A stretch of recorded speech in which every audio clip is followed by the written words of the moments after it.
Tonight, we've teamed up with American Values to make America healthy again. Now, before the break, I asked you to take a quiz to determine your healthy IQ. And now it's time to reveal the answers. Also joining us is Dr. Will Cole.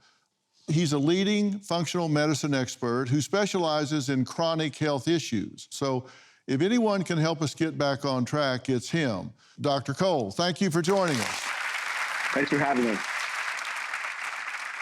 So the first question, which country ranks #1 for chronic diseases? Let's see how you all responded. Here are the results. I kind of telegraphed this one. You copied off my paper. Romania, 4%, USA, 93%, Bulgaria, 3%. The answer is USA. 6 in 10 Americans have at least one chronic disease. So, Dr. Cole, you're gonna have to explain how this could possibly be, because this includes a lot of young people, correct? Yeah, it does. And 4 out of 10 Americans have 2 or more chronic diseases. The United States, we make about 4% of the world's population, but we are home to 70% of pharmaceutical profits. We spend the most on healthcare, yet we have the shortest lifespan of all industrialized nations. So we have to do something different to see something different, which I'm so glad we're having these conversations. Because as you said earlier in the show, these are largely overcomable, healable, reversible. But it's like Maya Angelou said, when you know better, you do better. Well, more Americans are knowing better and they want better. When we're talking about chronic diseases, what kind of diseases are we talking about? What are the most common? Type 2 diabetes is at the top of the list. And then things like heart disease, other cardiometabolic problems, and autoimmune conditions. And then, of course, I can't ignore cancer being on the list of chronic diseases. So these are some of the top ones that we're facing. Unbelievable. All right, question 2. Most seed oils are extracted with chemicals, urine, boiling water. You said chemicals 77%, urine 6%, boiling water 17%. The answer, chemicals. Hexane is the primary solvent to make seed oil. It has a long list of health hazards. Courtney, is it surprising to you that people race to ingest these things that were basically originally designed to use on machines? Yeah, I think if people went to YouTube and they watched a video of how these oils are made, they would probably be less inclined to want to consume them, because it's pretty horrifying when you see how they're made. They go through a 12-step process. They have to be deodorized. They're chemically deodorized because they're so rancid that they smell so terribly bad. And the solvents like hexane, I mean, it's terrible. It's astounding how we just continue to use these things. All right, 3, which is the most toxic oil? Let's see what you voted. Okay, 31% grapeseed oil, 3% avocado oil, 66% safflower oil. Okay, doctor? Safflower oil is definitely up there. Grapeseed oil would be probably number 2 on that list. It's not great oil either. Let me be very clear. These oils are fine in their whole food form, but as we are talking about the processing of these and the overconsumption of these in the form of oils, is throwing off our polyunsaturated fatty acid ratio. So everybody's heard of omega-3s, right? These healthy omega fats.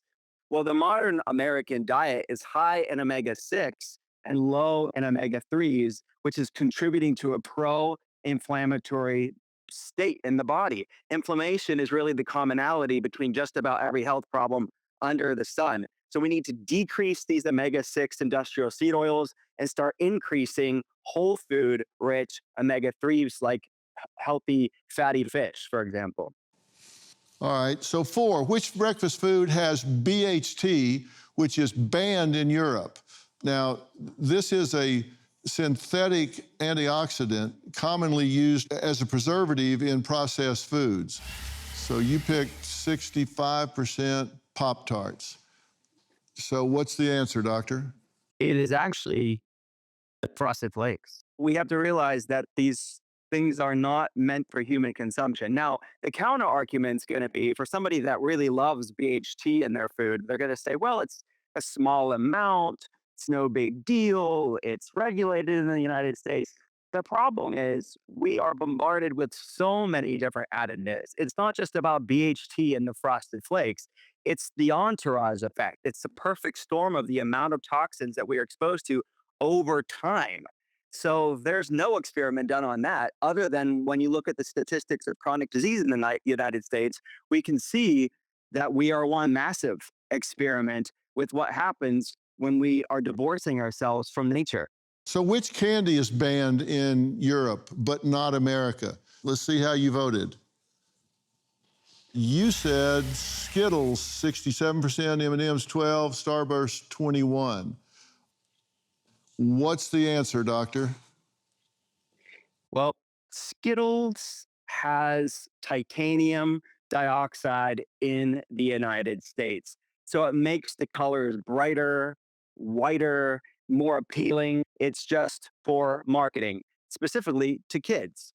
So this is known as a genotoxin, which the EU took a hard stance on it and said this has been shown in studies to damage our DNA, and we should take a cautious perspective on this. But in America, it's profits over people and not looking out for our citizens, least of all our kids, which is candies like this are largely marketed to children. Yeah, that's getting ready to change.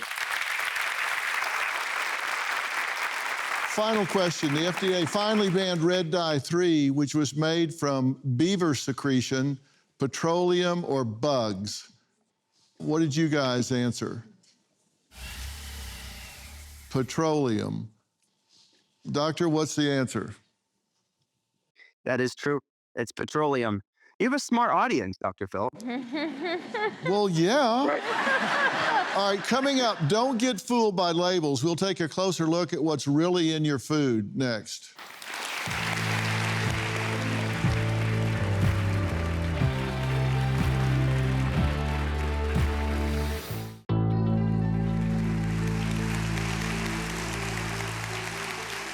Well, I'm here with Dr. Will Cole, Merit TV's wellness reporter Sonia Azad, and integrative nutritionist Courtney Swan, and it looks like we have a feast in front of us. But these are some common food culprits that seem totally healthy until you read the label. So we seem to have a microwave pizza, a dead chicken, some Parmesan cheese, and some coffee creamer. So let's start with the microwave pizza. Dr. Cole, what's really in this pizza? Well, back to I would say a good principle here is if it looks like a chemistry experiment, it's probably something you should want to look into. Things like microwave pizza can have things like cheese that is not the best quality. It can have a lot of additives in the dairy to make it more consistent and look better. It's going to have enriched wheat flour, which can be sprayed with things like herbicides and pesticides. You said that this dough has conditioners like L-cysteine, which can sometimes be made from animal sources like human hair, duck feathers, or pig hair. Mm-mm. You don't like a little hair on your pizza, Dr. Phil? No, I'm okay with duck feathers, but what the hell are we talking about here? Is that just in microwave pizza or all pizza? What are we talking about? Help me out here. So this is something that we would consider ultra-processed food, where this is no longer, look at that long ingredient list. This is not food anymore. We're not eating food anymore. There's preservatives in there. And we have to remember too, those preservatives are solely there to make it to where the food can be on the shelf for longer periods of time. It is not with our health in mind. This is for these companies so that they can make more profits. Yeah, so it lasts a long time. Exactly. Don't we want food to spoil? Yes. I mean, isn't that a good Yes. sign? If food spoils, it's probably a lot healthier. Yes. Okay, how about the dead chicken? Oh, yeah. What's in, yeah, this looks like a chicken. I mean, why would somebody look at that and say, I mean, that looks like chicken. Yeah. That's why it's so important to read the labels, even on something that looks like a whole food. They will oftentimes use additives to make it last longer or make it look better. So yes, what's this one has phosphate. These rotisserie chickens should just have the chicken, herbs, and salt. That's it. So that's why it's best to make it yourself. Or if you're going to buy an already made rotisserie chicken, read the labels. Why would you put a label on a chicken? I mean, if it's just chicken, it would just be a chicken, right? That's what we think. Yeah. I did a video actually about this that went viral on TikTok. And these are, I don't know if I'm allowed to say where I got this from, but it's a major chain grocery store and people love these chickens. But they come with a little label on it and many people are not reading these labels. And when I shared that, people were, for good reason, up in arms about it. Does Costco advertise with us?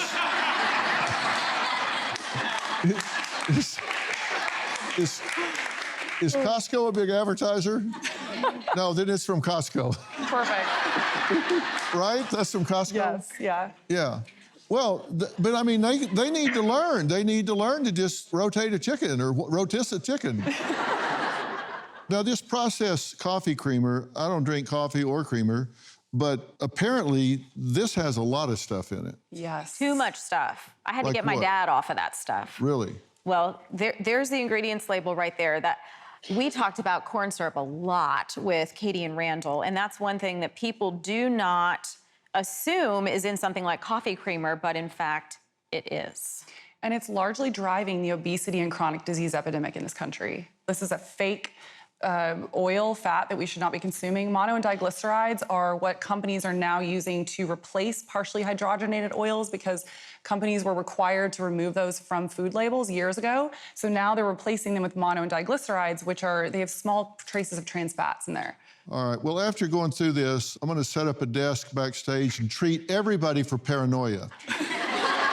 Because we apparently cannot trust anybody that's feeding us anything. Dr. Cole, thank you so much for all your input. Huge. Thanks, guys. And thank you for making it so clear. You're welcome. Thanks so much for having me. All right, next, what makes a Maha mom and how you can join the ranks after the break.